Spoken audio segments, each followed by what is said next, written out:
tukwebaza olw'obuwangazi bw'omuwadde okuva ku myaka 66. Ayi Allah tukusaba obeere ng'omukulembera mu byonna, omukozesa ebirungi nga byemukozesa ebbanga lyonna.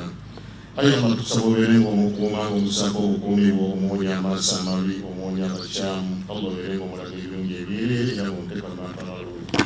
Allah tukusaba oteeka emikisa ku Buganda ne Uganda bonna.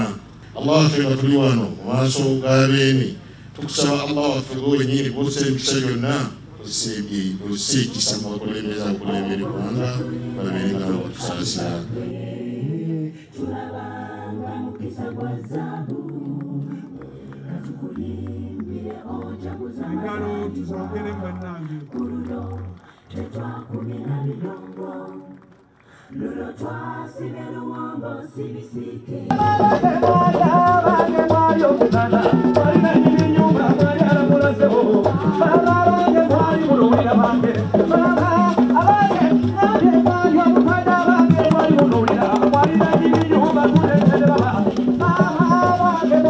Oh